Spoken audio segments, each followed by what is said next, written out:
இன்னைக்கு பார்க்க போகிறது வெஜிடபிள் தம் பிரியாணி எப்படி சீக்கிரமாக ஈஸியாக செய்கிறதுன்னு பார்ப்போம் வாங்க. அதுக்கு நம்ம கடாயை வச்சுக்கிட்டாச்சு, அதுக்கு தான் ஊற்றிக்கலாம்.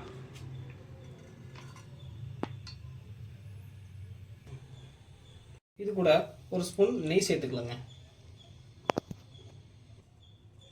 இது கூட பிரியாணி இலை, ஸ்டார், பட்டை, கிராம்பு, ஒரு ஏலக்காய் சேர்த்துக்கலாம். இதுக்கப்புறம் நம்ம வெட்டி வச்சுக்கிட்ட வெங்காயத்தை சேர்த்துக்கலாம். அதாவது 2 சைஸ் வெங்காயம் போட்டுக்கலாம். நல்லா கோல்டன் ஃப்ரை வர வரைக்கும் நல்லா இந்த மாதிரி கிளறி விட்டுக்கலாங்க. இது கூட கொஞ்சம் உப்பு சேர்த்துக்கலாம். உப்பு சேர்த்துக்கிட்டோன்னா சீக்கிரமாக வெந்துடும் வெங்காயம். நல்லா போட்டு வரலாம். நல்லா அடி பிடிக்காமல் அந்த மாதிரி நல்லா கிளறியே விட்டுக்கோங்க. அதுதான் கொஞ்சம் அடி பிடிக்கிறோம். பார்த்தீங்கன்னா ஃப்ரெண்ட்ஸ் எல்லாமே கோல்டன் ஃப்ரை ஆனியன் எல்லாருமே. இப்போ அது கூட நம்ம இஞ்சி பூண்டு சேர்த்துக்கலாம். நல்லா ஒரு ஸ்பூன் அளவுக்கு சேர்த்துக்கலாம். சேர்த்து நல்லா அந்த மாதிரி மிக்ஸ் பண்ணி விட்டுக்கலாம். பச்சை வாசனை போகிற அளவுக்கு. இஞ்சி பூண்டு நல்லா ஸ்மெல் போயிடுச்சு. நம்ம அது கூட வெட்டிட்டு தக்காளி சேர்த்துக்கலாம். தக்காளி சேர்த்து நல்லா ஒரு பேஸ்ட் அளவுக்கு வர வரைக்கும் நல்லா மாதிரி வதக்கி விட்டுக்கலாம். தக்காளி வெங்காயம் எல்லாமே நல்லா ரோஸ்ட் ஆகிடுச்சு. நம்ம அது கூட பிரியாணி மசாலா வீட்டை சேர்த்து வச்சுக்கிட்டு பிரியாணி மசாலா ஒரு ஸ்பூன் சேர்த்துக்கலாம். இது கூட பார்த்திங்கன்னா ஒரு 1/2 டீஸ்பூனு கரம் மசாலா சேர்த்துக்கலாம் ஃப்ரெண்ட்ஸ்.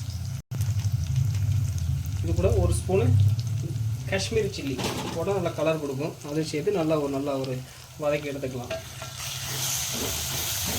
பார்த்தீங்களா எவ்வளோ கலர்ஃபுல்லாக இருக்குது பார்த்தீங்களா. காஷ்மீரி சில்லி போட்டோம்னா பிரியாணிக்கு அந்த பார்க்கறதுக்கு நல்லா ஒரு கலர்ஃபுல்லாக இருக்கும். இது கூட பார்த்தீங்கன்னா அந்த கெட்டியான தயிர் ஒரு 50 கிராம் அளவுக்கு சேர்த்துக்கலாங்க. ஃபுல்லாக அந்த மாதிரி கலர் எடுத்துக்கலாம். தயிர் சேர்த்தாலும் பிரியாணி டேஸ்ட் கிடைக்கும்.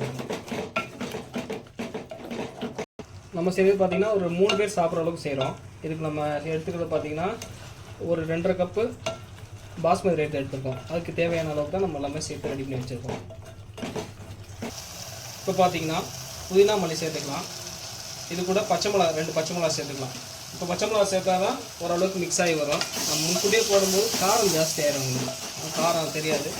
ஸோ அந்த மாதிரி இடையில சேர்த்துக்கிட்டிங்கன்னா உங்களுக்கு காரம் கரெக்டாக லெவலுக்கு இருக்கும்.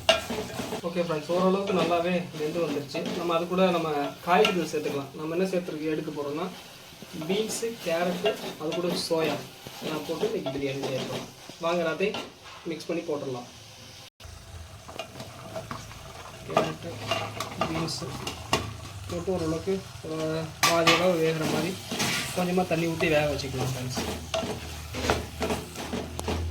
நம்ம இந்த டம்ளரில் தான் நம்ம ரைஸ் எடுத்துக்கிட்டோம். ஸோ ஒரு டம்ளர் தண்ணி இப்போதைக்கு சேர்த்துக்கலாம்.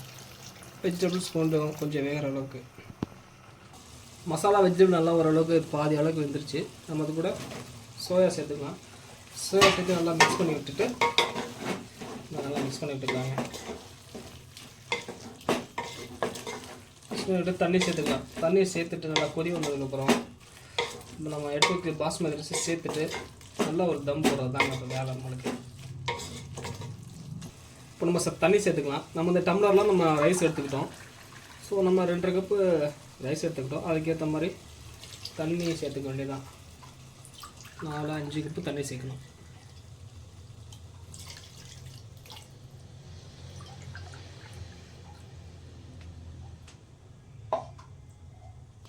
பார்த்திங்கன்னா தண்ணி நல்லா கொதிச்சிருச்சு. நம்ம அது கூட நம்ம ஊற வச்சு எடுத்துக்கிட்ட பாஸ்மதி ரைஸ் சேர்த்துக்கலாம். சேர்த்து நல்லா அந்த மாதிரி கிளறி விட்டுக்கலாங்க. பார்த்திங்கன்னா அத்தனை நாள் தெரியும் ஃப்ரெண்ட்ஸ், இந்த மாதிரி நல்லா ஓரளவுக்கு நல்லா வெந்துட்டுருக்கு. நம்ம தேவையான அளவுக்கு தம் போடுற தேவையான அளவுக்கு ரைஸை நம்மளை வேக வச்சுக்கிட்டு அதுக்கப்புறம் நம்ம தம் போட்டுக்கலாம்.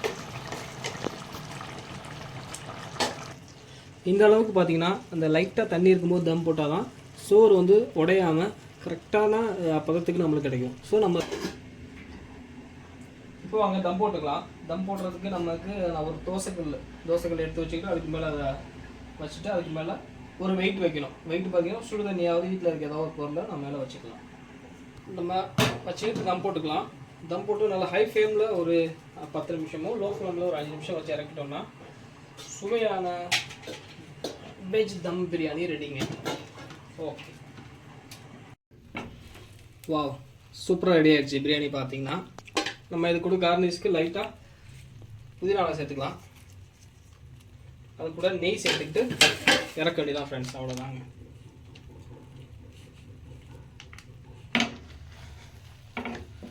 பார்த்தீங்கன்னா தெரியும் எவ்வளோ சூப்பராக வந்திருக்கு. சுவையான வெஜிடபிள் தம் பிரியாணி ரெடி ஆயிடுச்சு. இதே மாதிரி வீட்டில் செஞ்சு பாருங்கள், ஈஸியாக இருக்கும், சுவையாகவும் இருக்கும். Thank you so much. இந்த வீடியோ பிடிச்சிருந்தா சப்ஸ்கிரைப் பண்ணுங்கள், லைக் பண்ணுங்கள், ஷேர் பண்ணுங்கள். Thank you friends.